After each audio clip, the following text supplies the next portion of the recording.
Hello अस्सलाम वालेकुम। बाकी लोगों को भी इनवाइट कर देते हैं ज़रा। Copy URL. ओके। अस्सलाम वालेकुम एवरीवन। अरसलान, तैमूर, कैसे हैं आप? ठीक ठाक हैं?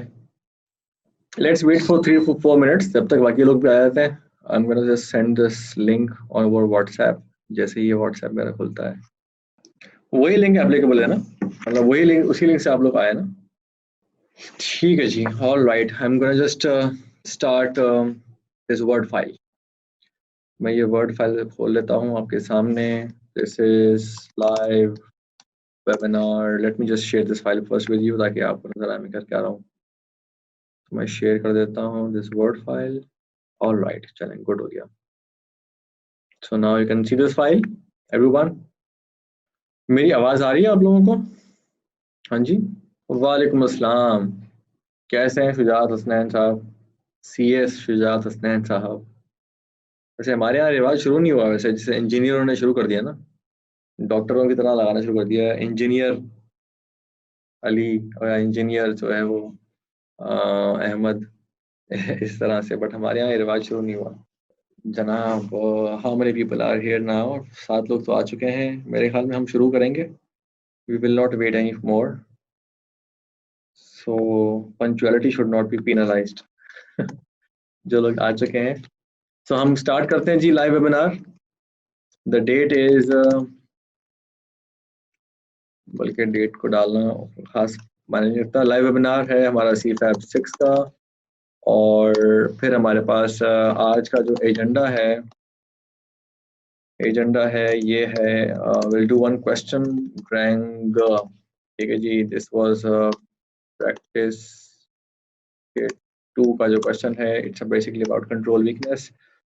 और दूसरी चीज हम करेंगे queries if you have any. ठीक है जी। सो वैसे बाय द वे क्वेरीज को हम स्टार्ट में भी कर सकते हैं। If somebody wants to come, if somebody is basically coming, तो हम अगले 10 मिनट में कुछ क्वेरीज वगैरह भी कवर कर सकते हैं। If you want to have any queries, you want to ask anything, you can ask, you can begin asking anything, begin your questions. I am here. Otherwise हम एंड में भी बात कर सकते हैं, बट ये है कि स्टार्ट में मैं चाह रहा हूँ कि कोई सवाल है तो मैं एड्रेस कर दूँ। तो आप लोग कहाँ तक पहुँच गए हैं जी? हमारे पास अभी 11 लोग हैं। आप लोग कहाँ तक पहुँच चुके हैं? कौन से वीक तक कर चुके हैं? Taimur week 3, Arshan week 5। All right. Ahad कहाँ तक पहुँच चुके हैं जी? Sohail, Sohail Iqbal. Rabia is week 8, so she's done। चलो गुड है। वीक 6। शुजात इज वीक 6, ठीक है जी। एंड देन मोहम्मद हसनैन कहाँ तक किया? अहद वीक 4। सादिया, आपने कहाँ तक किया है? सलमान। तो दोस्तों, चीज़ें समझ में आ रही हैं? मतलब how is your understanding so far about the topics? साथ साथ स्टैंडर्ड्स पढ़ रहे हैं आप लोग या नहीं पढ़ रहे? क्योंकि जिन लोगों ने वीक 4 के बाद स्टैंडर्ड्स प्राइमरीली मैंने खुलवाना शुरू किए हैं, तो वीक 4 के बाद 5 6 7 8 वाले जो है ना, वो standards I am hoping and expecting के खोल रहे होंगे। तो स्टैंडर्ड्स खोल रहे हैं आप लोग? साथ साथ पढ़ रहे हैं? आवाज़ नहीं आ रही भाई, आप अनम्यूट कर रहे हैं ऑडियो। सही है। तो वो आई एम श्योर आपको उसको हेल्प हो रही होगी जब आप स्टैंडर्ड्स पढ़ रहे होंगे।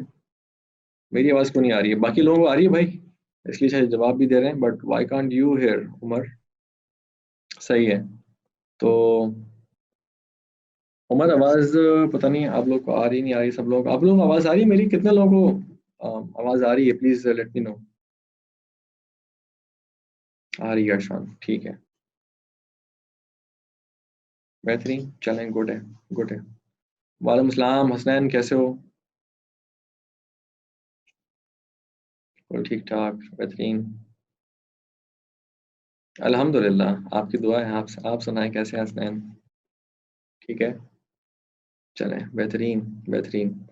चलें जी, स्टार्ट करते हैं मेरे ख्याल में। If you don't have any queries, तो मैं आप स्टार्ट करता हूँ क्वेश्चन से। क्वेश्चन मैं अपने पास ज़रा खोल लेता हूँ, आप भी ज़रा खोल लें। And we need to solve this question. So मैं आपको दूंगा इसके लिए कोई, डिपेंड करता है ये इसके में मार्क्स कितने हैं। Let me just open this book, open my practice kit 2, and question is triangle.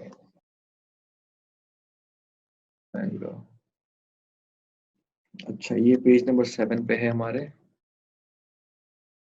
आप भी जरा अपनी प्रैक्टिस किट्स वगैरह खोल लीजिए। और ये रहा जी क्वेश्चन, मैं जरा शेयर भी कर देता हूँ for people who don't have standards, come as come practice kits. जी ये क्वेश्चन है जी, ग्रैंगर प्रैक्टिस क्वेश्चन नंबर 3 और प्रैक्टिस किट नंबर 2 है जो ऑडिट एग्जीक्यूशन एंड कंक्लूजन वाली। नाउ इस क्वेश्चन का प्राइमरीली ताल्लुक है कंट्रोल से और इस तरह से। तो यहाँ पे लिखा हुआ है जो रिक्वायरमेंट है इसकी, मैं जरा इसको पढ़ लेता हूँ। Explain why the function assigned to the reception result in an inadequate segregation of duties. Your explanation should identify misstatements that could occur and indicate how those duties could be reassigned to other staff members. अच्छा, primarily मैंने इसको week 5 या 6 में इसको cover किया होगा, week 4 में भी शायद नहीं।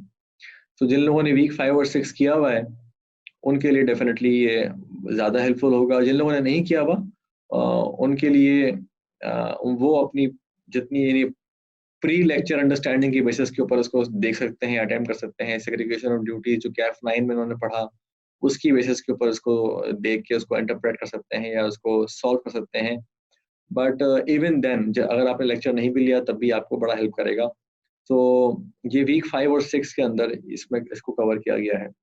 अच्छा, अब अगर आप इसको देखते हैं, identify other control procedure you would consider necessary to ensure the completeness of the recorded cash receipts and account receivable.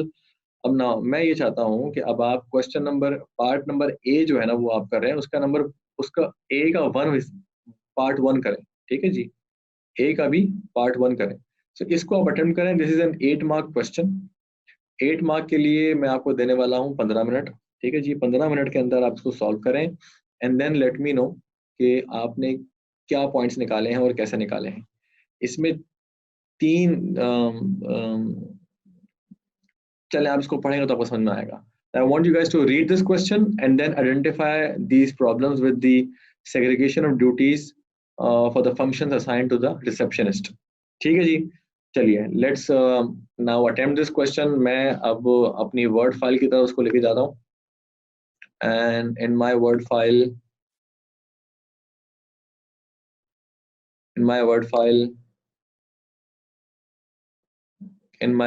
it is I'm going to give you 15 minutes to attempt. In fact, I'll give you 20 minutes. 20 minutes to attempt. ठीक है? And let's see what you come up with. So you need to do part A का 1 करना है आपने। Part A का 1 करना है आपने। ठीक है जी, चलें, thank you. Start, let's do this. और हम उसको रिज्यूम करेंगे। 7:27 हो रहा है तो हम 7:47 पे रिज्यूम एट 7:47 PM पे करेंगे। ठीक है जी, चलें, लेट्स डू इट। जब तक मैं इनके नहीं सुनने वाले मसाइल को हल करता हूँ, नैयर और उमर के। उमर, मेरी आवाज आ रही है आपको? सलमान? ऑलराइट जी, वेलकम बैक। आप लोगों ने अटेम्प्ट कर लिया जी। So how many of you were able to identify 5 points of reassignment? यानी जितने टास्क उसने दिए थे रिसेप्शनिस्ट को, उसमें से आप में से कितने लोग जो हैं वो 5 पॉइंट्स आइडेंटिफाई कर पाए? Please let me no. 5 points. आवाज आ रही है मेरी? हेलो हेलो हेलो जनाब, आप में से कितने लोग जो है वो 3 पॉइंट्स आइडेंटिफाई कर पाए? How many of you were able to identify 3 points? 3, alright, चलो ठीक है, गुड। कितने लोग 4 कर पाए हैं? ऑलराइट। तो आप में से कितने लोगों ने अटेम्प्ट किया अभी? ये थोड़ा सा मुझे बताओ। How many of you attempted now? Because I want to understand. Attempt किया आपने हसनैन, ठीक है। शुजात आपने अटेम्प्ट किया,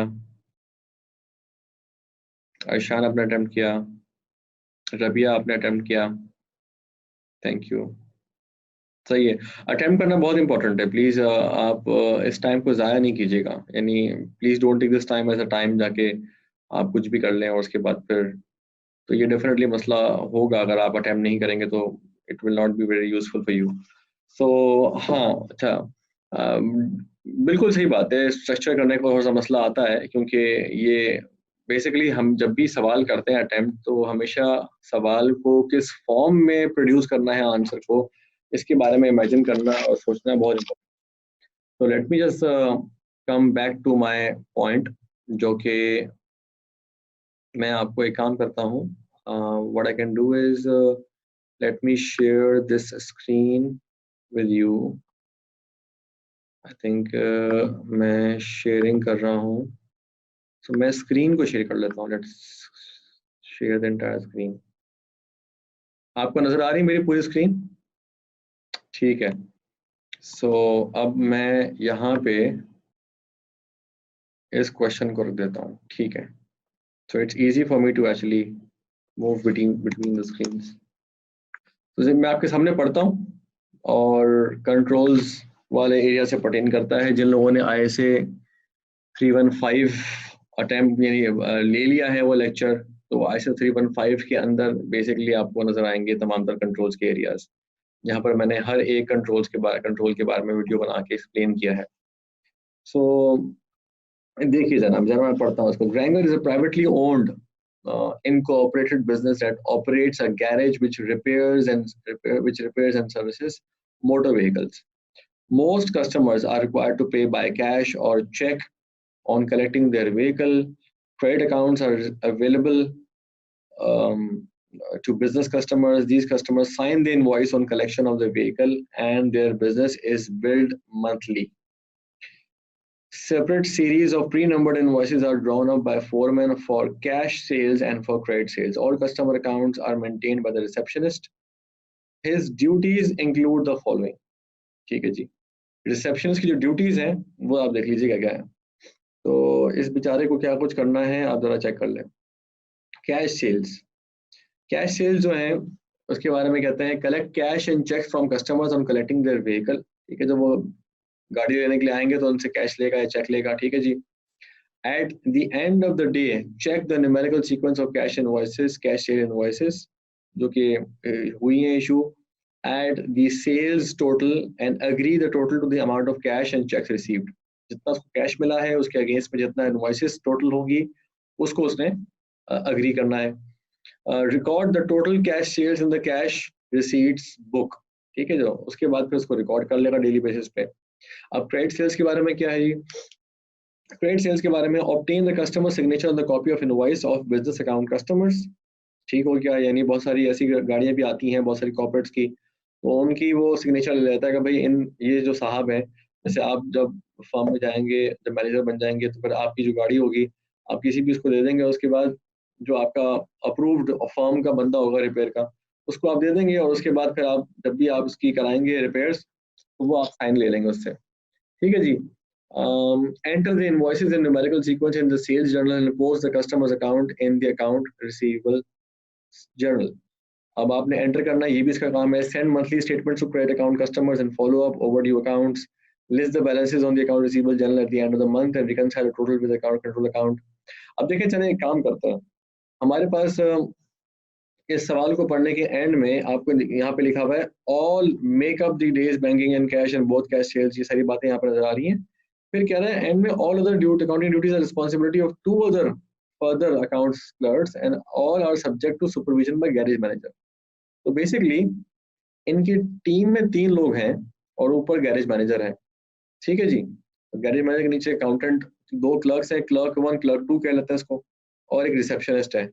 रिसेप्शनिस्ट ये सारे काम कर रही है या कर रहा है, सॉरी हिज लिखा हुआ है, ठीक है, कर रहा है।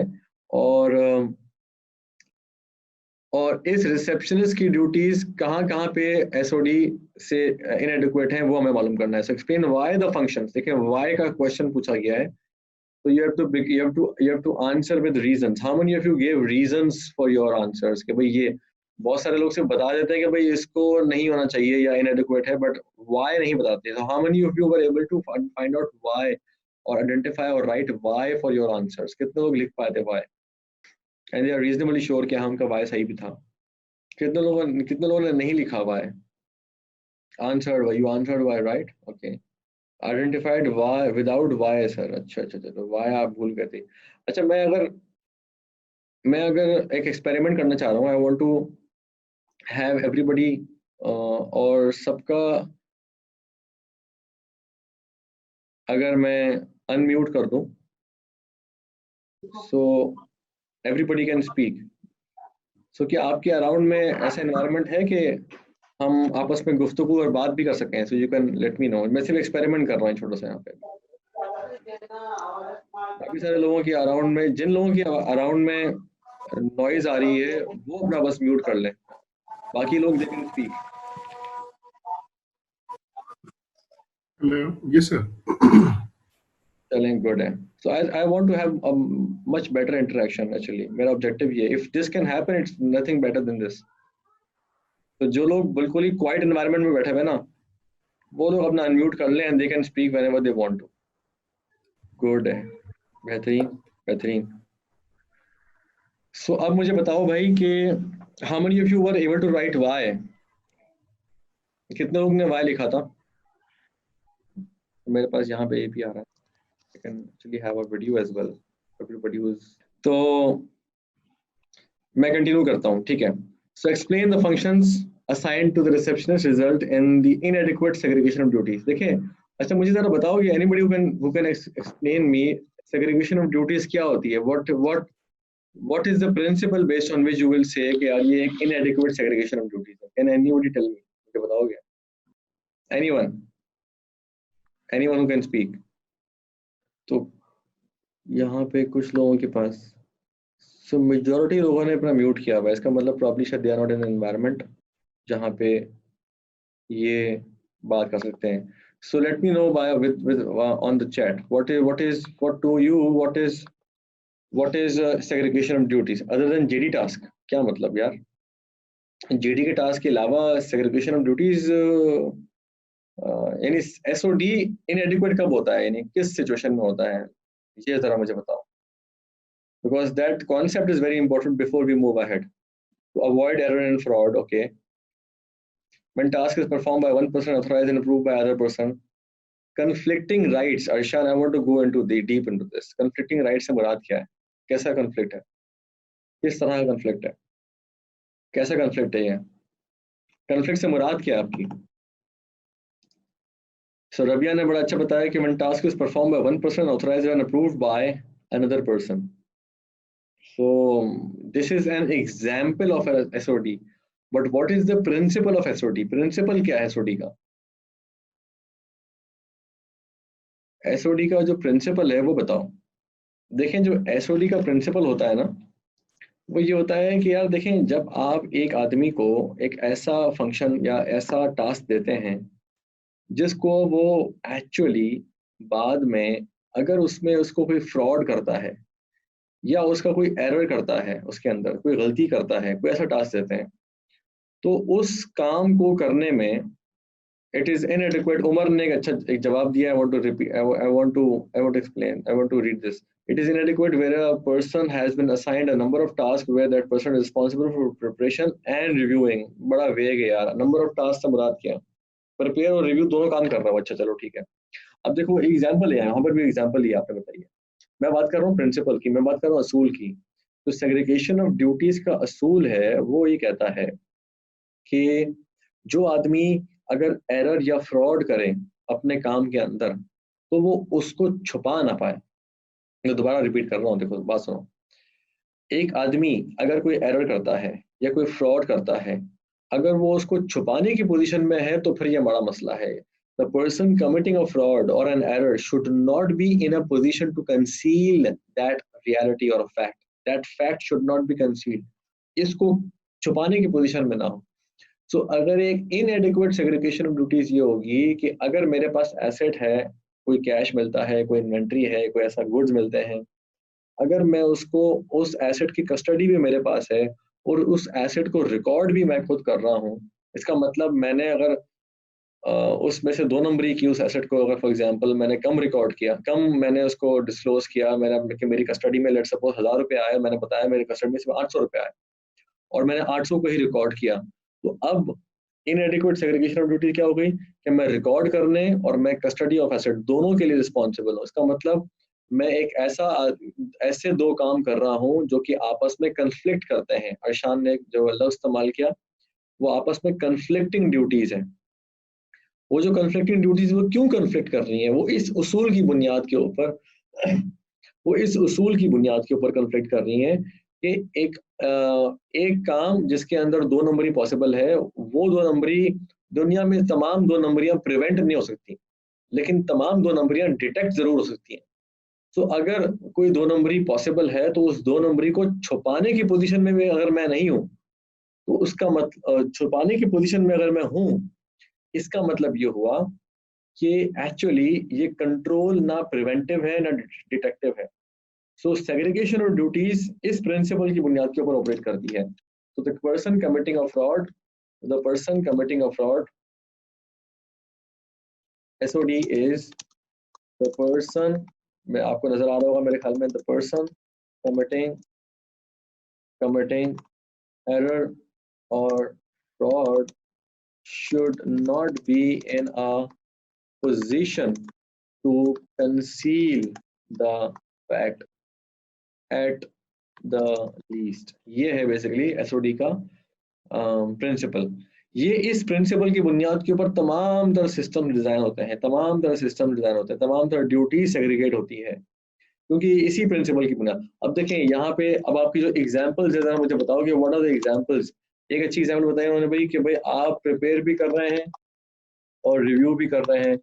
तो इफ दैट इज हैपनिंग, इसका मतलब क्या है कि जो प्रिपेयर करने वाला गलती करेगा तो वो गलती तो वो अपनी आइडेंटिफाई नहीं कर पाएगा, अगर वो रिव्यू भी करेगा तो क्या होना है। ठीक है जी।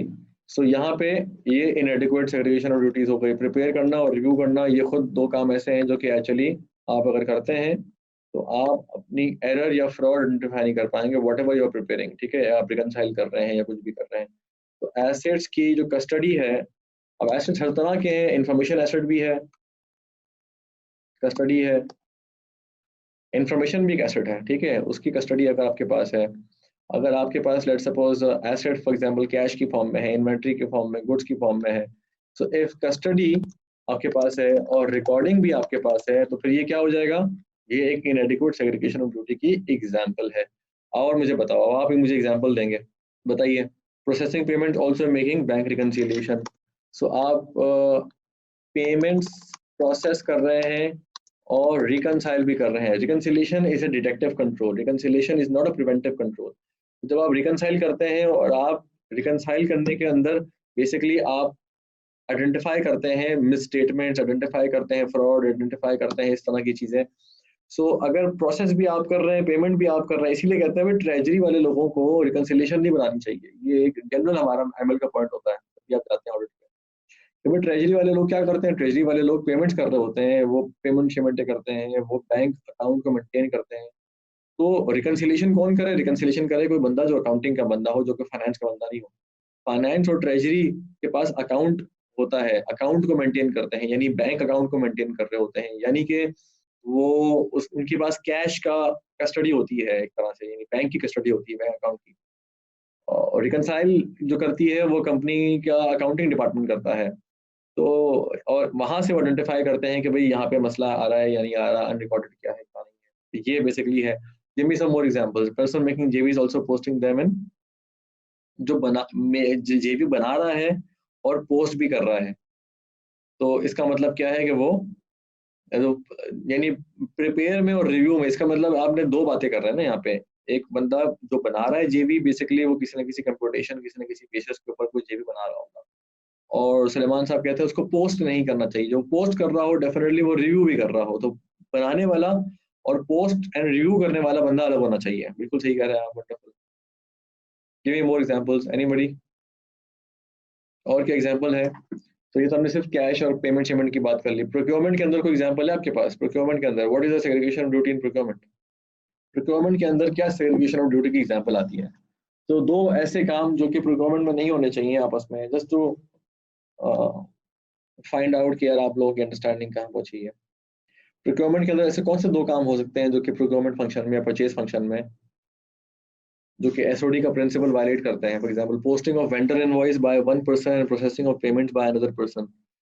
ये तो अकाउंटिंग फंक्शन हो गया ना, चलो ठीक है। लेकिन पोस्टिंग कर रहे हैं इनवॉइसेस को और प्रोसेसिंग कर रहे हैं पेमेंट्स को, तो इनवॉइस डालने वाला इसमें क्या क्या मसला होगा? फॉर एग्जाम्पल अर्शान, अगर मुझसे आपसे पूछूं कि जो बंदा पोस्ट कर रहा है इनवॉइसेस और प्रोसेस कर रहा है पेमेंट्स, तो अपनी मर्जी से वो इनवॉइस डाल रहा होगा, लेट सपोज ज़्यादा की, और ज़्यादा की पेमेंट कर देगा, ऐसा करना चाह रहे हो? या अपनी मर्जी से किसी वेंडर को वो डाल देगा, फॉर एग्जाम्पल उसकी invoice, selecting and finalizing vendor, wonderful, good example Hasnain. Umar कह रहे हैं जी, same person for placing the purchase order and receiving the goods.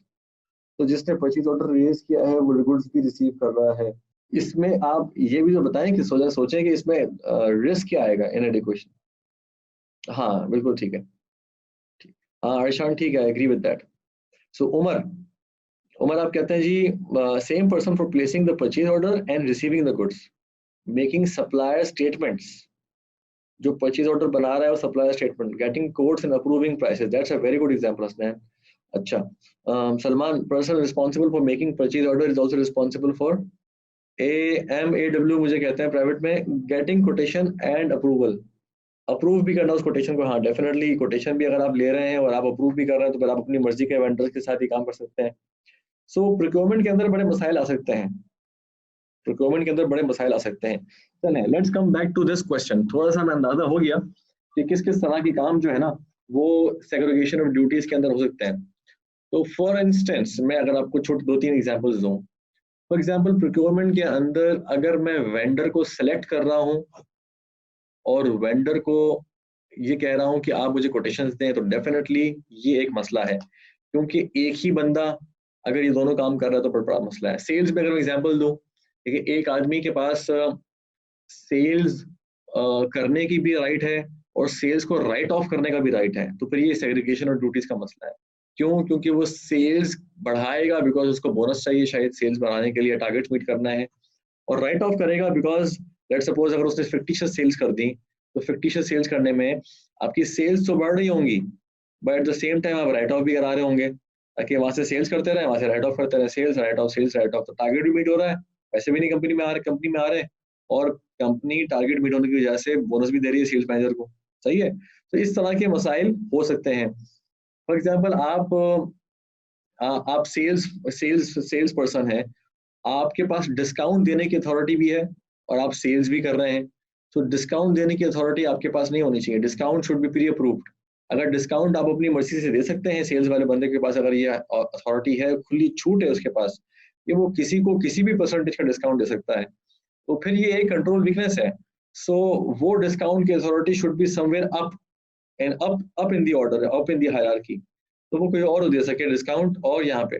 सो आपने सोचना इस अंदाज से है कि अगर इसके पास देखें, with power comes responsibility, and check whether this responsibility or power, how can this power be misused। सवाल ये पूछना अपने आप से सवाल लिख लो जरा अपने पास ये। How if there is a task और रिस्पॉन्सिबिलिटी और मेरी जेडी में कोई बात आ चुकी है, तो वो मेरी जो जेडी में बात आ चुकी है, कैसे ये रिस्पॉन्सिबिलिटी, ये कैसे ये पावर और ये टास्क, कैसे मैं इसको मिसयूज कर सकता हूँ और कैसे मैं एरर या फ्रॉड कर सकता हूँ जो कि कोई बंदा पकड़ नहीं पाएगा। समझ आती है मेरी बात? देखें, दुनिया में कोई सिस्टम ऐसा नहीं है जो कि सारे कंट्रोल्स उसके अंदर प्रिवेंटिव हो। अगर ऐसा सिस्टम कोई बन गया तो फिर काम नहीं हो सकता। जैसे दुनिया को आमतौर पे ऑडिटर्स से ये नुकसान वो होता है, क्या होती है, शिकायत होती है आमतौर पे, जो बिजनेस के डिपार्टमेंट्स होते हैं वो कहते हैं यार हर चीज में कंट्रोल डाल देते हैं, ये भी कंट्रोल, ये भी कंट्रोल, ये भी कंट्रोल, ये भी पहले ऐसे पूछो, ये भी पूछो, भाई हम काम कैसे कर रहे हैं, इतना डिलेज आ रहे हैं, तो मसले मसाइल आ रहे हैं। आप लोग सब, ज्यादातर लोग ऑडिट फर्म में है, कुछ लोग इंडस्ट्री में भी होंगे, तो ये प्रिवेंटिव, इसमें कुछ ना कुछ कंट्रोल डिटेक्टिव रहते हैं हमेशा, रिकंसिलिएशंस की फॉर्म में, सप्लायर स्टेटमेंट्स की फॉर्म में, इस तरह की चीजों की फॉर्म में रहते हैं। अब सवाल आया, वो sir what if there is a collusion of employees. देखें, पहले तो आपने इसी बात को रिड्यूस करने के लिए, एक के पास ये जो अगर पावर है to conceal the fact of the error और फ्रॉड, उसको आपने दूसरे तक, यानी एक से ज्यादा दो बंदों के दरमियान रख दिया। इससे फायदा होता है, दो फायदे होते हैं। एक तो ये है कि दो बंदों के ईमान बिकने चाहिए, उसके बाद जाके फ्रॉड होगा। एक बंदे का में अगर लेट सपोज ज्यादा रिस्क, कम रिस्क है, तो फिर दूसरे में ज्यादा रिस्क आ जाएगा। ठीक है, तो अब एक बंदे में अगर कम रिस्क है, ज्यादा रिस्क है, तो कंपनी के लिए दो बंदों के दरमियान में अगर कोई ट्रांजैक्शन हो रही है और उन दोनों को आपस में मिलना पड़ेगा एक फ्रॉड को करने के लिए, सो कल्यूजन जो है वो एम्प्लॉयज के दरमियान में पॉसिबल है। सो कल्यूजन को आप बिल्कुल भी अवॉइड नहीं कर सकते कि कल्यूजन होगा ही नहीं, ऐसा पॉसिबल नहीं है। बट कल्यूजन के चांसेस को आप मिटिगेट कर सकते हैं, उसको आप रिड्यूस कर सकते हैं ताकि फ्रॉड ना हो। तो अगर एक चीज दो बंदे, एक प्रिवेंटिव एक डिटेक्टिव कंट्रोल एक लेवल पे लग सकता है और दूसरा डिटेक्टिव कंट्रोल इसके ऊपर के लेवल पे लग सकता है, तो दो धारी ब्लेड आपकी बन सकती है। ये कैसे होगा, जरा आप एक काम करते हैं, आइए जरा वापस अपने सवाल की जानिब और देखते हैं कि कौन कौन से टास्क को बाय द वे आपने डिस्ट्रीब्यूट करना है। So this was my initial background on segregation of duties for you to understand कि हम किस कॉन्टेक्स्ट में बात कर रहे हैं। अब देखिए, मैं अब दोबारा सवाल की जानिब आता हूँ और हमारे पास जो कुछ ड्यूटीज यहाँ पे आ रही हैं, देखिए सबसे पहला काम यह होना चाहिए कि आपका फॉर्मेट डिसाइड होना चाहिए। अब जरा मुझे बताओ, अगर मुझे 3 कॉलम्स में जो कॉलमनर फॉर्मेट में जवाब देना है इस क्वेश्चन का, मेरे साथ हैं आप लोग, यस और नो? मुझे कॉलमनर फॉर्मेट में जवाब देना है, प्लीज लेट मी नो।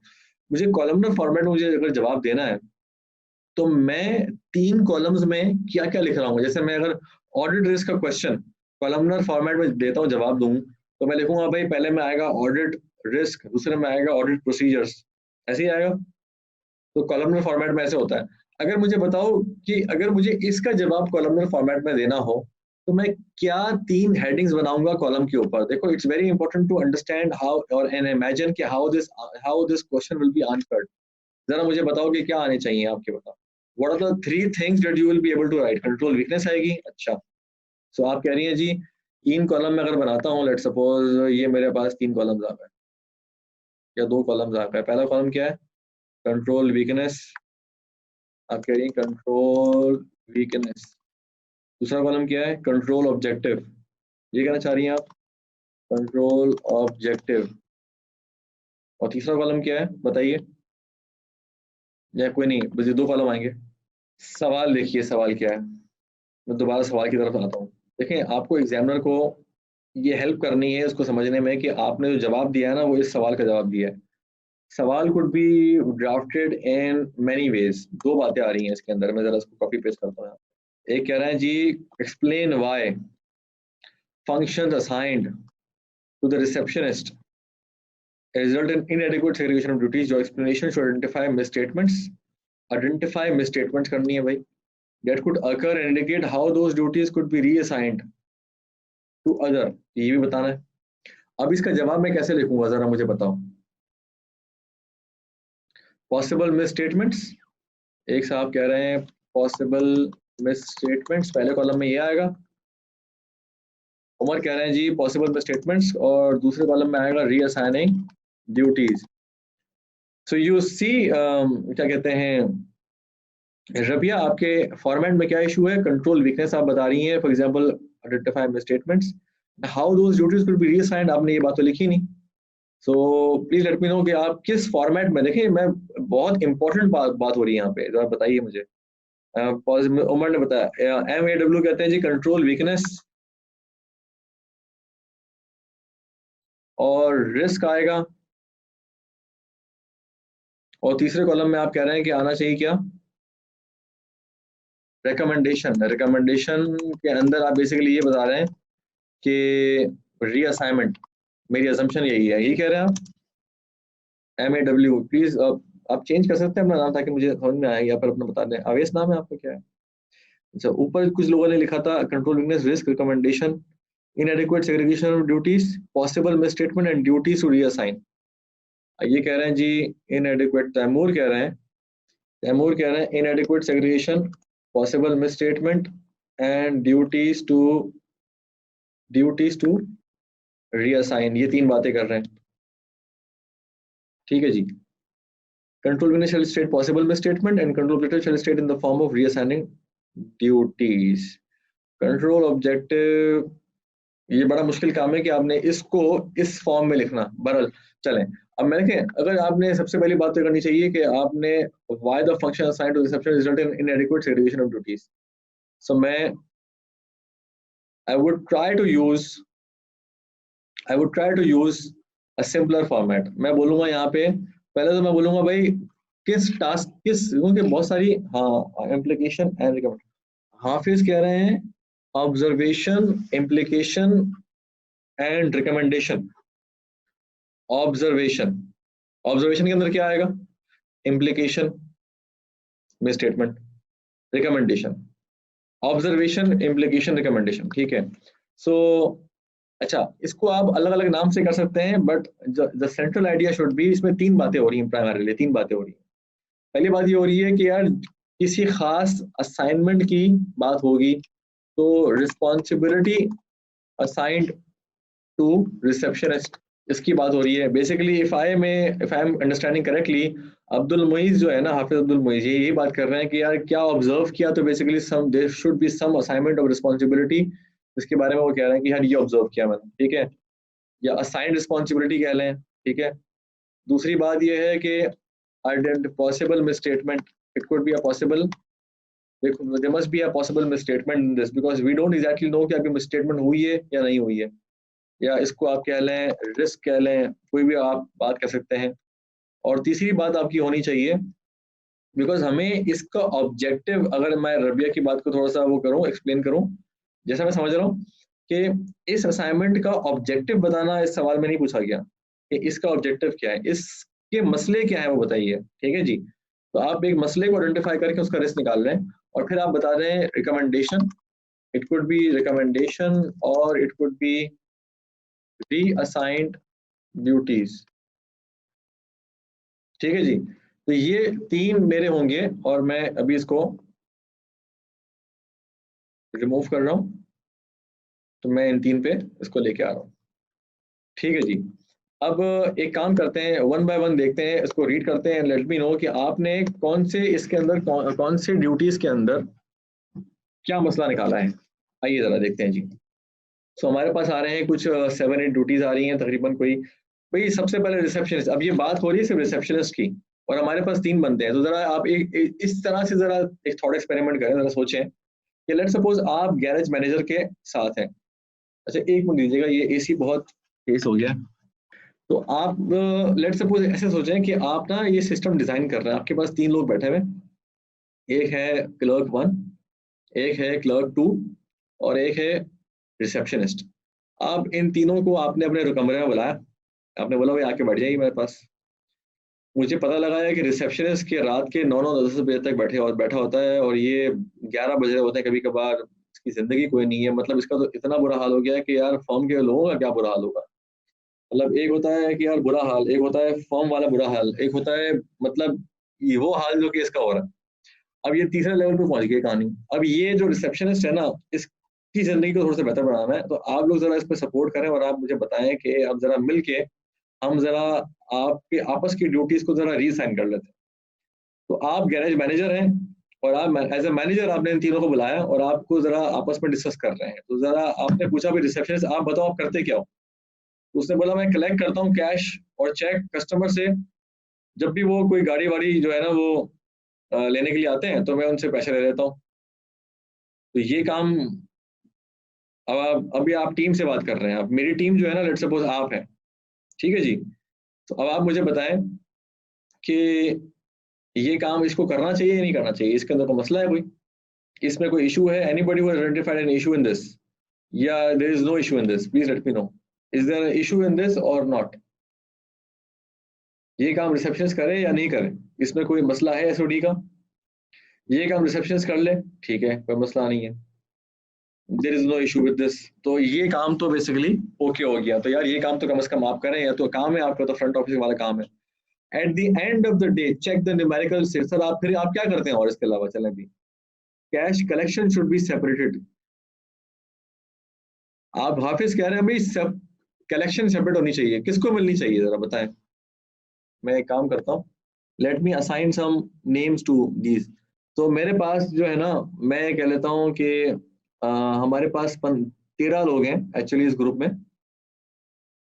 तो अहद, शुजात, सुन रहे हैं आप लोग मेरी बात, अहद, शुजात, हाफिज अब्दुल मुईज और हमजा, आप लोग अपने पास अपने आप को समझें कि आप रिसेप्शनिस्ट हैं, just just think for a moment, ठीक है जी। अच्छा फिर Hamza, Hamza, MAW, if your name is Awais I don't know, MAW, Mohammad Arshan और हसनैन, आप लोग हैं क्लर्क 1, ठीक हो गया जी। तो अगर कोई ड्यूटी आती है तो आपके पास आएगी, भाई आपकी बदली है। अच्छा, फिर उमर, रबिया, सलमान, सुलेमान, तैमूर एंड एहसन, आप लोग हैं क्लर्क 2। ठीक है जी। तो आप लोग अपने आप को सोचें कि भाई कोई ड्यूटी आपके पास आएगी तो फिर आपने जरा मोहतात हो जाना है कि ये ड्यूटी आपके पास आ रही है। अब देखिए जी, तो पहले वाले के केस में जो लोग रिसेप्शनिस्ट हैं उनको लोग कह रहे हैं कि भाई आप नहीं करने, तो ये cash collection should be separated. तो हाफिज अब्दुल मुइज मेरे ख्याल में ये सेपरेट ही होनी चाहिए, यानी ये रिसेप्शन को ही करना चाहिए ना, बेसिकली आप ये कहना चाह रहे हैं। तो मेरे ख्याल में ये पहला वाला पॉइंट तो है ना, ये तो रिसेप्शनिस्ट ही कर। At the end of the day, check the numerical sequence of cash invoices and add the sales total and agree the total to the amount of cash and checks received. Record the total cash sales in the cash receipts book. ये काम भी मैं खुद करते हैं भाई, तो सारे रिसेप्शनिस्ट है ना, ये सारे काम करते हैं। भाई आपको ये काम करना ही नहीं करना यार। और बाकी लोग जरा बताएं कि क्या होना चाहिए, क्या होना चाहिए इसके ऊपर। हसनैन कह रहे हैं भाई क्लर्क 1 को करना चाहिए। हसनैन ने बोला यार मैं खुद ये काम ले लूंगा। क्लर्क नंबर 1 जो है वो कह रहे हैं भाई मैं इसको एग्री करेंगे। बाकी लोग क्या कह रहे हैं? Hasnain, why do you think it should be done by clerk 1? Rabia, हम रिकंसाइल नहीं कर रहे हैं अभी, वैसे हम उसको अग्री कर रहे हैं। रिकंसिलेशन एक अलग चीज होती है वैसे technically. Do you want me to explain that? Reconciliation different है, यानी यहाँ पे तो बेसिकली ये हो रहा है डे एंड के ऊपर जितना भी हमारे पास। रिकंसिलेशन दो चीजों के दरमियान में इस तरह से होती है। अच्छा, जनरली आप कह रहे हो, ठीक है। देखो जब आप, मैं आपको सिर्फ एक्सप्लेन कर दूं, दो दो बैलेंसेस हैं, उसको जब आप कहते हो रिकंसाइल करना है, ठीक है, जैसे बैंक रिकंसिलेशन बनाते हैं तो उसमें आप दो बैलेंसेस के दरमियान में आप रिकंसाइल कर रहे होते हैं, यानी बैंक स्टेटमेंट और बैलेंस एज पर बुक्स। तो आइडियली दोनों अमाउंट, दोनों बैलेंसेस को आपस में इक्वल होना चाहिए, यानी बराबर होना चाहिए। लेकिन होता ये है कि कुछ अनप्रेजेंटेड होते हैं और कुछ अनक्रेडिटेड अमाउंट्स होते हैं। That's why you reconcile the two amounts, ठीक है। सो एक्सपेक्टेशन ये होती है कि दोनों बैलेंसेस मैच हो रहे होंगे। Just like for example customers और कस्टमर का स्टेटमेंट, सप्लायर का स्टेटमेंट को आप अपने बैलेंसेस के अंदर जो पेबल्स आ रहे होते हैं उससे आप रिकंसाइल कर रहे होते हैं। आइडियली दोनों बैलेंसेस बराबर होने चाहिए, लेकिन उनके दरमियान में डिफरेंसेस होते हैं because of any unrecorded areas. तो यहाँ पे बेसिकली आप दोनों बैलेंसेस को, दोनों यानी आपके पास जो कैश पड़ा हुआ है उसको अग्री कर रहे हो with your book, with the total amount of invoices that you have raised, ठीक है जी। सो दैट्स बेसिकली, जनरली आप कह सकते हो reconciliation, but technically it's basically agreeing the two things that you already have. अब इसको जी नीचे क्या लिखा हुआ है जी, मैं जरा पढ़ लेता हूँ। There could be a misstatement related to completeness of sale, as there could be missing SL invoice and sequential number versus receiving by add clerk 2 to verify sales with receipts posted. I would accept responsibility to conceal the fraud. To conceal the fraud. Very nice. अब वही छा गए आप। अच्छा, ऊपर मैं आता हूँ भाई। अब आपने पहला पॉइंट, मैं कहता हूँ कि ये पॉइंट तो मेरे ख्याल में होना नहीं चाहिए, तो ये तो रिसेप्शनिस्ट से हम निकाल लें, ठीक है जी। सो रिसेप्शनिस्ट से अगर मैं ये निकालता हूँ तो होगा क्या, होगा ये, थोड़ा छोटा कर लें इसको, ये आपकी हेडिंग है। इसको थोड़ा सा ब्रीफ कर लेते हैं। Numerical sequence of cash sales invoices, agreeing invoices and cash along with recording, ठीक है जी। ये काम जो हो रहा है इन सेल्स बुक, ये काम जो हो रहा है ना, ये बेसिकली क्या कर रहा है, ये बेसिकली एक इनएडिक्वेट सेग्रीगेशन ऑफ ड्यूटीज लेके आ रहा है। क्योंकि अगर उसने कैश भी कम दिखाया और रिकॉर्ड भी कम किया तो कौन पूछेगा? रिसेप्शनिस्ट दोस्तों। अगर आप लोगों ने यही काम करते हो तो फिर क्या होगा? So mis understatement, misappropriation of cash and recording less in books could result in possible result in, इसको ऐसे रिस्क ऑफ, ठीक है ज़्यादा बेहतर, risk of understatement, misappropriation of cash and recording less in books. तो ये basically आपका आ गया मिस स्टेटमेंट या रिस्क, ठीक है। अब इसको किसको दोगे जी? आप कह रहे हो भाई इसको दोगे क्लर्क 1 को, तो पहला बंदा तो आ गया जी, clerk one. Receiving by receptionist and recording in cash book should be done by clerk one. Arshan साहब ये कह रहे हैं जी, wonderful. Collection and recording in cash book is against SOD. Hafiz Abdul Moiz बिल्कुल सही कह रहे हैं आप छा गए आप। हालांकि आपको आपका फायदा है, लेकिन फिर भी आप जो है ना वो अपने फायदे से बाल होकर बात कर रहे हैं। Very nice, wonderful. अच्छा जी। अच्छा, अब हम आगे बढ़ते हैं और हम बात करते हैं अबाउट अनदर ड्यूटी जो हमारे पास क्रेडिट सेल्स की आ रही है। obtain the customer signature on the copy of invoice of business account customers। ये काम आप करेंगे हाफिज अब्दुल मोइज साहब, रिसेप्शनिस्ट? जितने भी लोग हैं जरा देखें। Recording should be done by other person, ये बात तो हो गई सर। अहद, शुजात, हाफिज अब्दुल मोइज, हमजा, आप लोग रिसेप्शनिस्ट हैं, ये काम आपको करना चाहिए या किसी और को दे दें? What do you think? Rabia कह रही है रिसेप्शनिस्ट ही करेगा, ज्यादा बेहतर है। शुजात कह रहे हैं नहीं, ये आपको नहीं, हमें नहीं करना चाहिए। शुजात कह रहे हैं कि ये हमें नहीं करना चाहिए, should be done by receptionist. Umar कह रहे हैं भाई ये रिसेप्शनिस्ट ही करे यार, मेरे ऊपर क्यों ला रहे हो? सही है, ठीक है, वी कैन डू दिस। ठीक है हाफिज अब्दुल मोइज, ठीक है, should be done by receptionist. All right, चलें इसको रिसेप्शनिस्ट के पास ही छोड़ देते हैं। एंटर, क्योंकि ये बिल्कुल ही बेसिक सा काम है, इसमें कोई पॉसिबिलिटी नजर नहीं आ रही है कि यार ये कैसे इस काम को वो कर सकता है। फॉर एग्जांपल इस पर कोई फ्रॉड करके वो छुपा सकता है या फिर error. Enter the invoice and numerical sequence of the sale journal and post the customers account receivable general. जनाब अब ये जो काम है ये कौन करेगा जी? Receptionist, clerk one, clerk two. हालांकि क्लर्क वन इतना जो है ना होशियार है कि वो कहीं पे बोल ही नहीं रहा कि मैं ये कर लूंगा या नहीं करूंगा, ऐसी कोई बात कर ही नहीं रहा। तो ये कौन करेगा? क्लर्क वन करेगा, क्लर्क टू करेगा, रिसेप्शनिस्ट करेगा। सही है। तो any clerk can do it. Hafiz कह रहे हैं भाई कोई भी कर ले यार, मैं तो नहीं कर रहा ये काम। अच्छा, क्लर्क वन को कुछ तो दें सर। तो क्लर्क वन को दिया ना अभी, क्लर्क वन को दिया ना अभी, देखो क्लर्क वन को दिया मैंने, पहला काम दिया है। अच्छा, इसमें रिस्क क्या आएगा? What do you think is the risk here? अगर मैंने ये रिसेप्शनिस्ट को ही दिया तो इसमें रिस्क क्या आएगा? अगर वो इनवॉइसेस को जर्नल में पोस्ट कर रहा है रिसीवेबल लेजर के अंदर, तो इसमें रिस्क क्या आएगा? Anybody else, what do you think is the risk here? Invoicing invoices by error or fraud, no recording of receivable and get money by itself. Invoices could be invoices, invoice कहाँ चले गई? Invoices could be manipulated easily, omit invoice recording and misappropriate conceal receipts against those invoices. Hussain भाई ने बात बिल्कुल and तक आखिर तक कर दी है। Omission and delay in posting, no recording। ठीक है जी, चलो मैं इसको यहाँ पे लिख देता हूँ।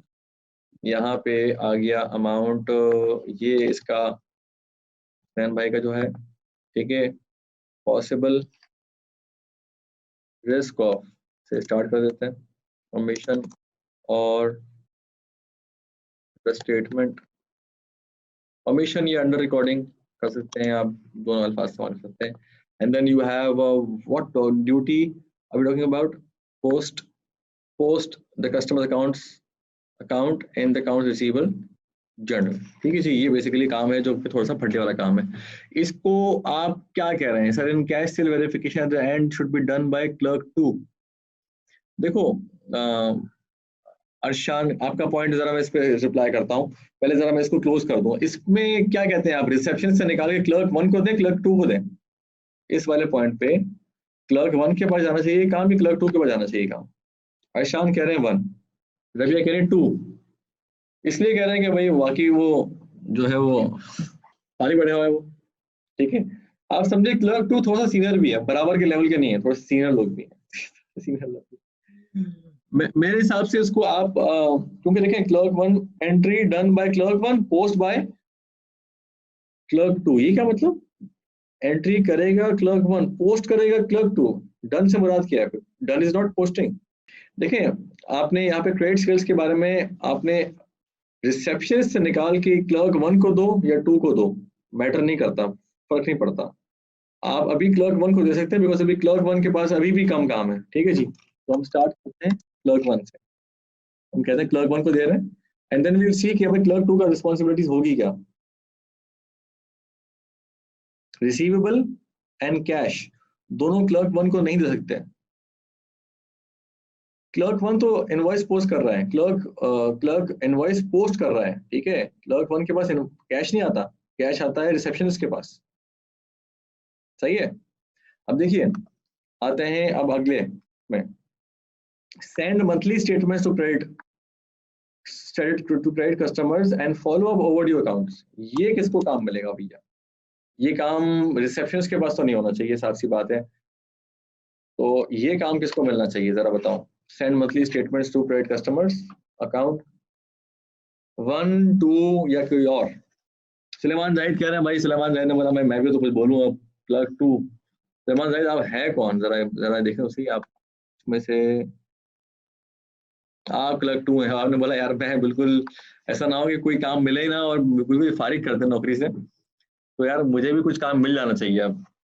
तो क्लर्क 2 जो है उसके बारे में एक अवामी राय कायम हो रही है, और क्लर्क 2 क्यों करेगा भाई, जरा बताओगे मुझे? क्लर्क 2 जो है वो क्यों करेगा, इसकी क्या मिसस्टेटमेंट्स होंगी? क्लर्क 1 क्यों नहीं करे, क्लर्क और रिसेप्शनिस्ट क्यों नहीं करे, रिसेप्शनिस्ट क्यों नहीं करे, जरा बताओ। रिसेप्शनिस्ट के पास, अभी तो रिसेप्शनिस्ट के पास है ना, और आपको ये बताना है कि why it could have a misstatement, because अभी रिसेप्शनिस्ट के पास है।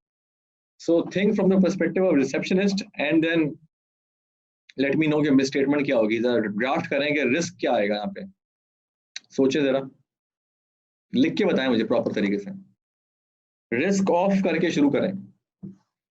यू कुड टेल मी कि यार दो बातें हो सकती हैं। आई एम हियर वेटिंग, बताइए। कैन मैनिपुलेट, थोड़ा सा एक्सप्लेन करके बताना, अब्दुल मुइज बताना पड़ेगा, मजा नहीं आएगा ऐसे। If reception does the job, then there could be an error in overdue balances, resulting in error in receivable, risk of collusion with customers, and high balances, risk in collusion with customers. Then, if reception does the job, then there could be an error in overdue balance, resulting in error in receivables, risk of concealing receipts from the customers. देखो भाई अभी क्या हो रहा है, अभी तो receptionist जो है वो पैसे भी ले रहा है, चेक्स भी ले रहा है, पोस्टिंग भी खुद करता है। सो posting, if posting and receipt is performed, risk of receivable could be illustrated by concealing collection from customer. Very nice. मैं शुजात आपकी बात उठा रहा हूँ। Risk of receivables could be risk of receivables understatement, risk of manipulation कर देते हैं, risk of manipulation as statements could be altered, क्योंकि वो स्टेटमेंट्स को ऑल्टर कर सकता है ना, अगर वो स्टेटमेंट भी खुद ले रहा है तो वो स्टेटमेंट्स को ऑल्टर कर सकता है by risk of manipulation as statements could be altered to match miss manipulated receivables and receipts. समझ आ रही है मेरी बात? हाँ बिल्कुल सही कह रहा आपसे। As a receptionist I will not show, बहुत ये this is the mindset you need to identify controls, जो आपने बिल्कुल, आप रिसेप्शनिस्ट के उसमें आ चुके हैं ना Abdul Muiz. As a receptionist, I will not show recovery from customers causing overstatement of receivable. Very nice, wonderful. आप बाकी रिसेप्शनिस्ट हैं, इस सवाल के हिसाब से पूरा उतर रहे हैं आप। देखें, reception, I will not show recovery from customer causing overstatement of receivable। तो आपने, तो मैंने यहाँ पे क्या लिखा, risk of manipulation as statements could be altered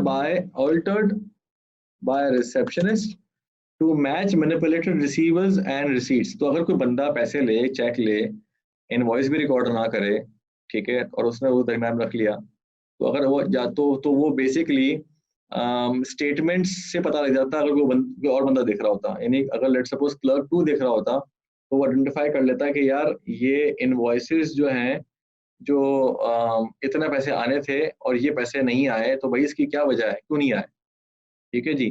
तो उसको ऑल्टर करने का तो ऑफ कोर्स राइट इसके पास नहीं होता, तो ये बेसिकली हमारे पास एक बड़ा अच्छा कंट्रोल होता, ये कंट्रोल होगा अगर क्लर्क 2 करेगा इसको। समझ में आ रही है बात? तो इसको क्लर्क 2 करना चाहिए।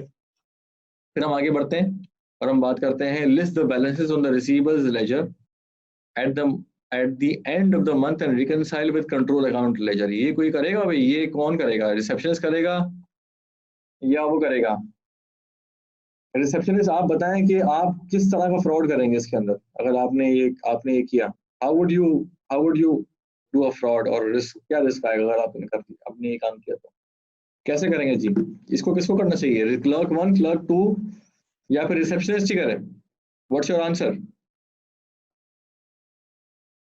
उमर कह रहे हैं 1 ही करें, बाकी लोग?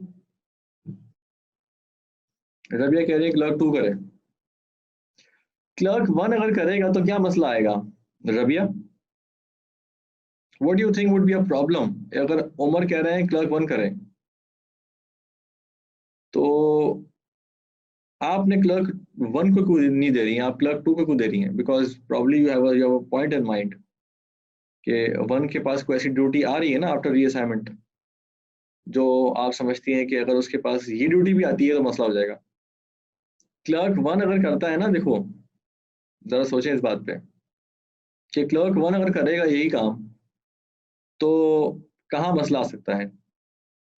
No detection of error, very nice, बिल्कुल ठीक है।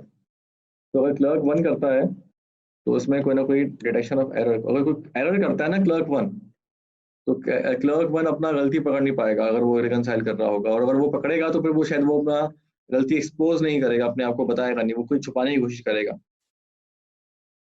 हाफिज अब्दुल मुईज कह रहा है भाई मैं ही काम नहीं करूंगा, बाकी कोई भी करे तो करे भाई। Posting of invoices and reconciliation should not be done with clerk 1, very nice, wonderful Rashan, छा गए आप।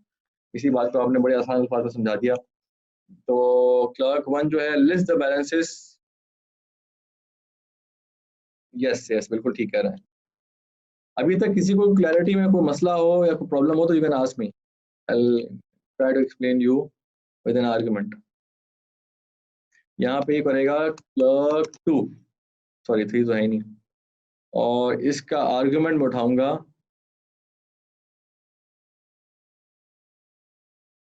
अच्छा sir, in cash sale verification at the end of day should be done by clerk 2, please justify this. बस मैं आपको समझाता हूँ अभी, आप रुक जाइए ना। Thank you for asking this question, मेरे ख्याल में इससे पहले भी आपने पूछा। Posting of invoices and reconciliation should not be with clerk 1, ठीक है। अच्छा मुझे जो आर्गुमेंट देना है, रिस्क देना है, वो मुझे देना है विद रिस्पेक्ट टू रिसेप्शनिस्ट, कि भाई इसमें क्या मसला आ सकता है। तो अगर यही काम रिसेप्शनिस्ट कर रहा है और यही काम उसको कर रहा है तो फिर वही आर्गुमेंट इस पे भी अप्लाई होगा। तो आप बोलेंगे भाई posting of invoices, risk of miss of undetected error, थोड़ा सा लैंग्वेज चेंज कर देना, because this because posting of invoices should be not be with the same individual. ठीक हो गया, ये मैंने कर दिया आपका जवाब थोड़ा सा बेहतर। Understatement and misappropriation.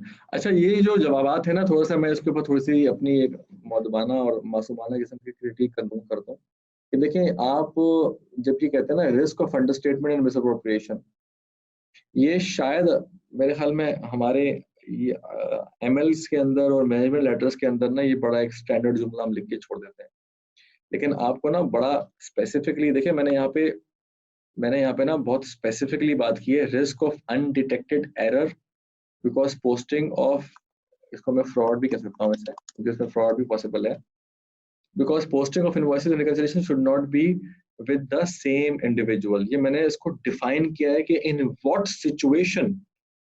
Situation this task will be इनएडिक्वेट segregation of duty. तो वो कौन सी दो ड्यूटियां हैं जो खराबी पैदा करेंगी, या वो कौन सी सिचुएशन है जो खराबी पैदा करेगी, जो रिस्क पैदा करेगी, तो मुझे बड़ा स्पेसिफिकली बताना पड़ेगा भैया।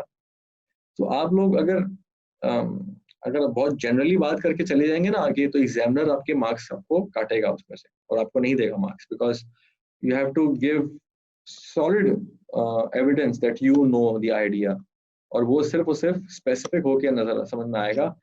जनरल बात करके आप अपनी बात को जस्टिफाई नहीं कर सकते। समझ में आ रही है मेरी बात?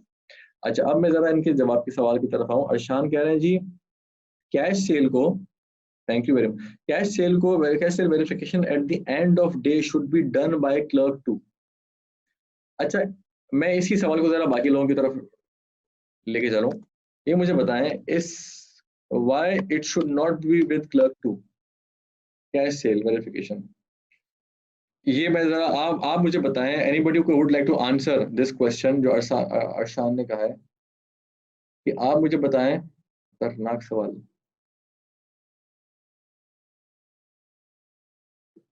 हाँ जी, मुझे बताएं कि ये क्यों क्यों नहीं होना चाहिए कैश से verification at the end of day. Clerk two करे, क्यों करे क्लर्क टू? मेरा जवाब ये है सिंपल सा, just to in the interest of time जरा हम क्लोज करें फिर 15 मिनट में। कि देखें, अगर आप क्लर्क टू को भी ये काम दे देंगे, there is nothing nothing wrong in giving this duty to clerk two.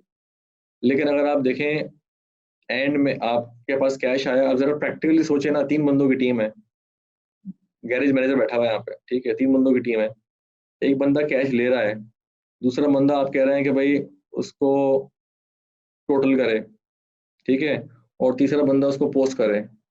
तो ये कुछ बात जो है ना वो समझ नहीं आती, यानी ये टोटल करे या पोस्ट करे। इसने टोटल किया है, ये बेसिकली देख रहा है कि यार ये जो फॉर एग्जांपल हमारे पास कैश आ रहा है, यार इसको वो वेरीफाई करेगा, रिव्यू करेगा, और रिव्यू करने के बाद जब अग्री कर लेगा उसको वो पोस्ट कर देगा। तो 2 हिस्सों में हो गया। देखो, ये तो कभी भी खत्म ही नहीं होगा ना सोल्यूशन। अगर आप सोचे तो कभी क्लर्क टू उसको एंड में वेरीफाई करेगा, should be verification be done by clerk two, तो ये तो फिर मामला खत्म ही नहीं होगा। तो इसको भी फिर इसके ऊपर एक और रिव्यू लगाना पड़ेगा आपको।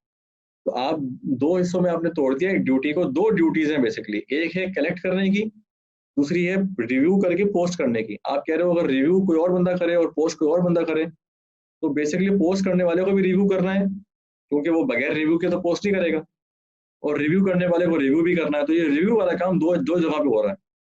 मेरी बात समझ रहे हो? तो अगर टीम बड़ी है भाई और रिस्क बहुत हाई है, तो फिर तो आप ये काम करो, लेकिन डेफिनेटली इसमें कल्यूजन के चांसेस कम होते हैं।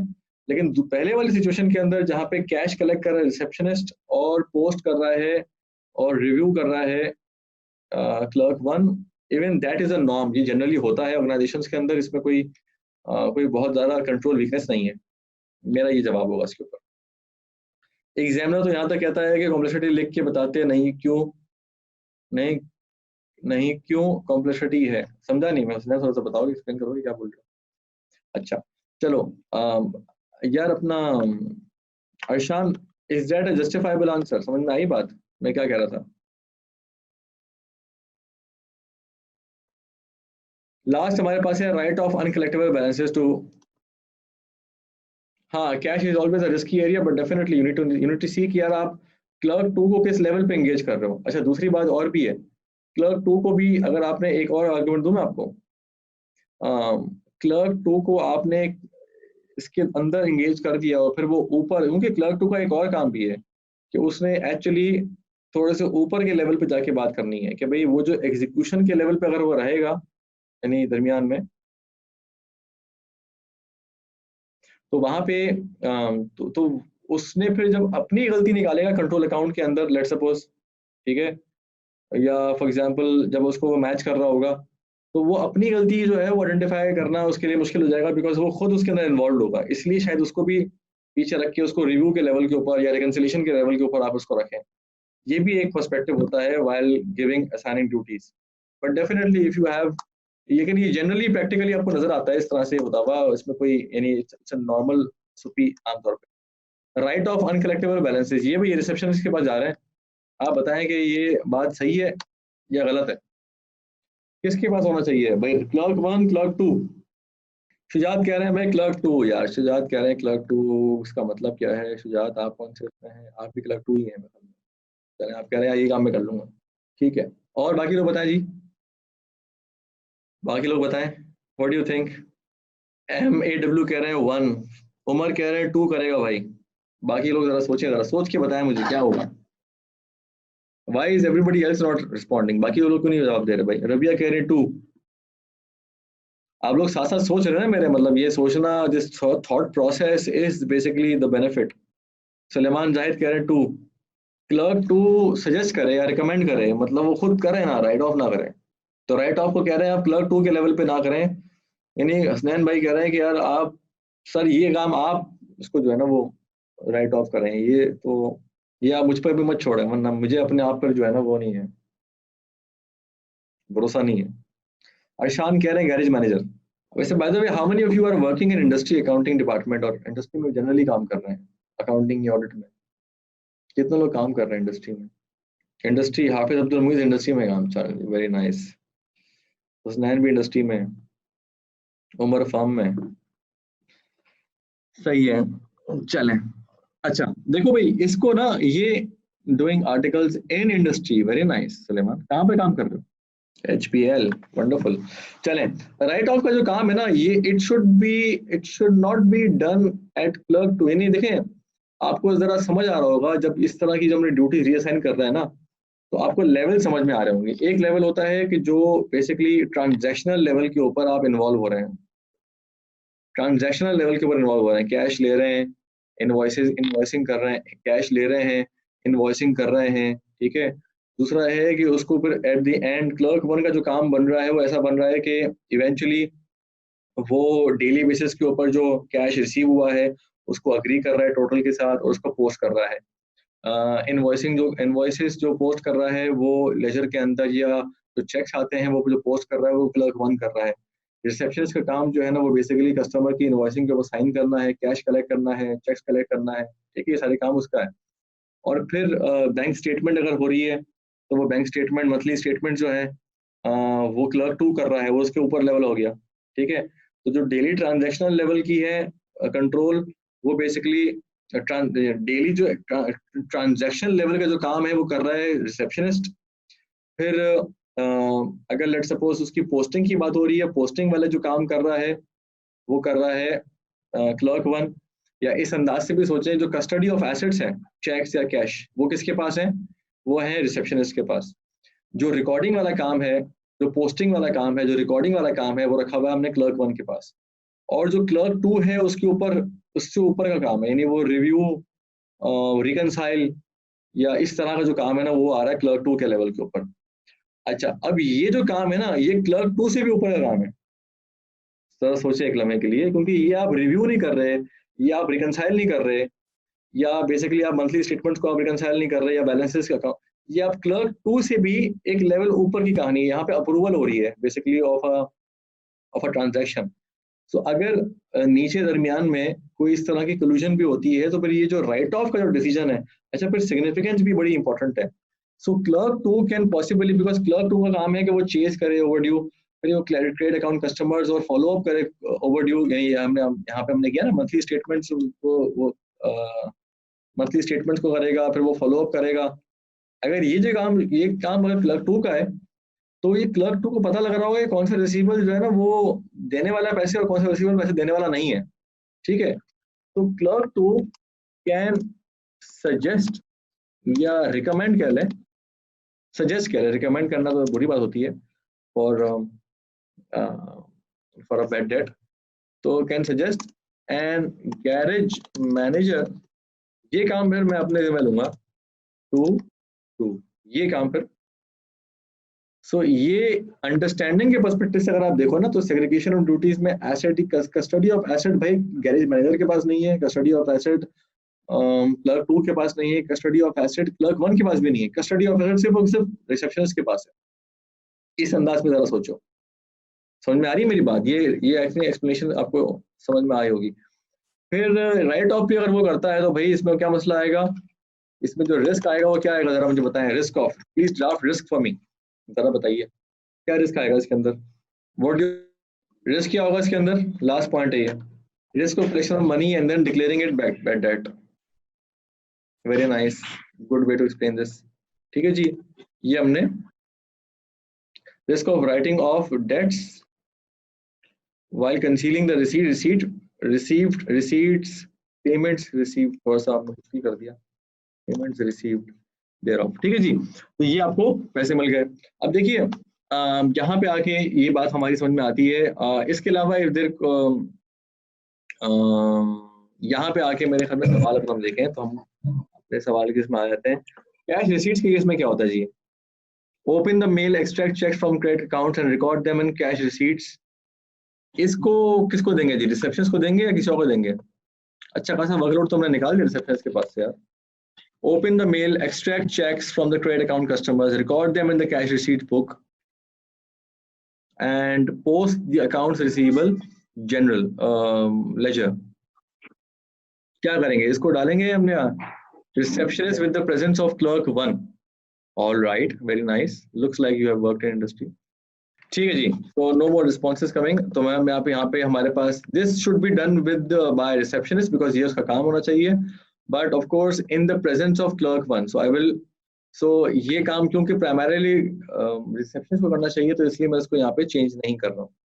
Make up the day's banking of cash and checks from both cash and credit sales. Prepare the deposit slip and bank the cash. जनाब इस काम को कौन करेगा जी? सेकंड नंबर जो हमारे पास तो जो लास्ट है हमारे पास उसको कौन करेगा? Make up the day's banking of cash and cheques from both cash and credit sales. जितना पैसा मिलेगा भाई कैश में उसको वो डे एंड के ऊपर डिपॉजिट स्लिप बनाएंगे और उसको बैंक कर देंगे.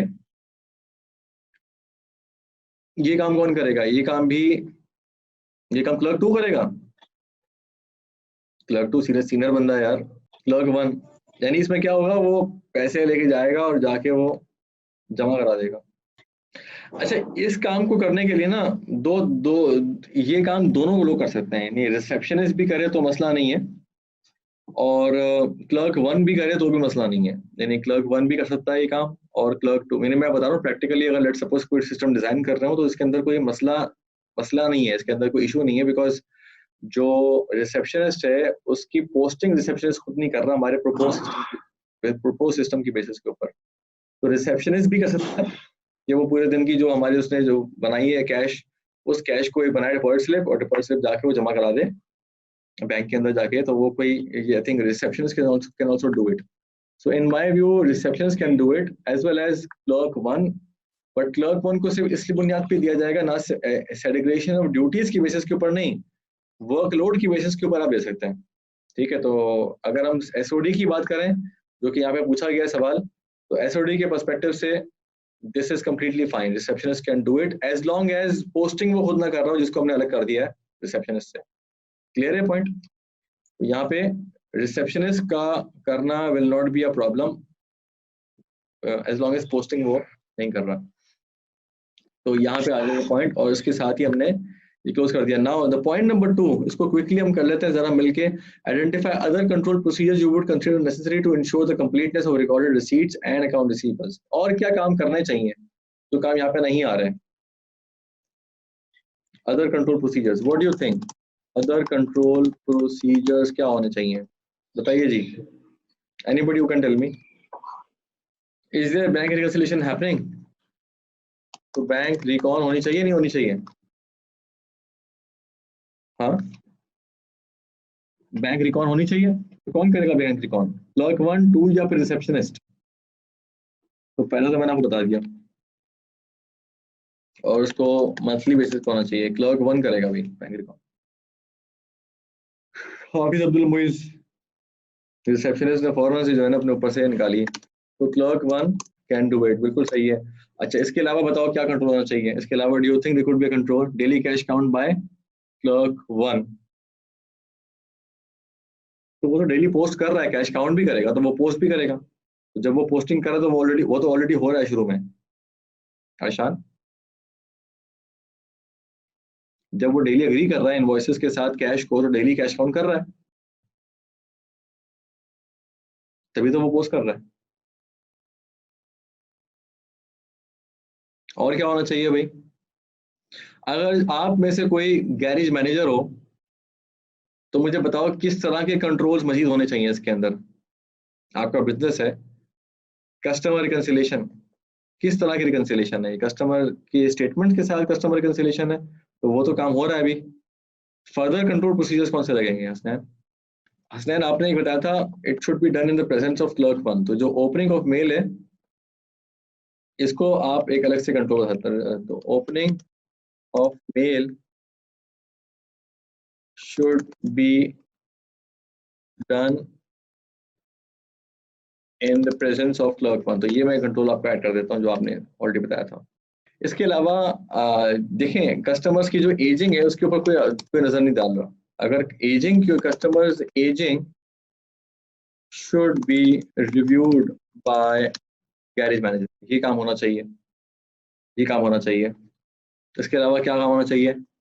अभी राइट ऑफ जो कौन कर रहा है? रिसेप्शनिस्ट कर रहा है. क्लर्क 2 सजेस्ट कर सकता है, बट यहाँ पर हम इस बात को रीआइटरेट कर सकते हैं because that was never a control, garage manager की इन्वॉल्वमेंट थी नहीं राइट ऑफ करने के अंदर। तो यहाँ पे आप बेसिकली जा सकते हैं GM should approve right of bad debts, because ये आपने ऐड किया नया कंट्रोल।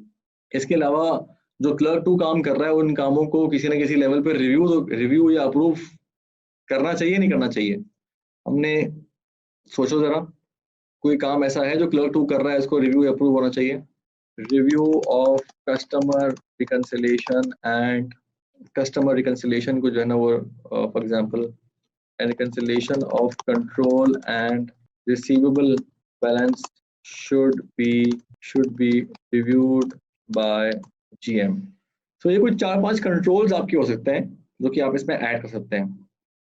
तो ना अब हमने क्या किया, एक्चुअली हमने इस क्वेश्चन के जरिए से वी ट्राई टू अंडरस्टैंड कि कैसे आपका जो थॉट प्रोसेस है ना वो क्या आना चाहिए while you are identifying control weaknesses in the context of receipts process, cash receipts and sales process. So with this our question is done. Let me know if you have any queries. बताइए जी, कोई queries है so that I can answer those queries. Any queries? चलें, Mohammad AW standard changes पे मैंने note किया हुआ है हसनैन, मैं इस पे एक वीडियो बनाता हूँ और आपको इंशाल्लाह इसमें हेल्प होगी। डोंट वरी ऑन दैट, इसमें हम करते हैं काम, ठीक है। I would either cover in my webinar और समथिंग ऑफ दैट सॉर्ट, ताकि इसको हम किसी तरीके से आपके लिए अवेलेबल कर दें। ठीक हो गया, इस पे करता हूँ काम। बिल्कुल यार, आपकी अमानत है रबिया, कर देते हैं। चलें, यू आर वेलकम एवरीबॉडी, इंशाल्लाह फिर मुलाकात करते हैं। See you again. अल्हम्दुलिल्लाह, so it's a good way to interact. आजकल कोरोना वायरस के चक्कर में जो है ना वो वैसे भी क्लासेस जो है ना वो हर जगह कैंसिल ही हो रही हैं। सो इंशाल्लाह फिर मुलाकात करते हैं।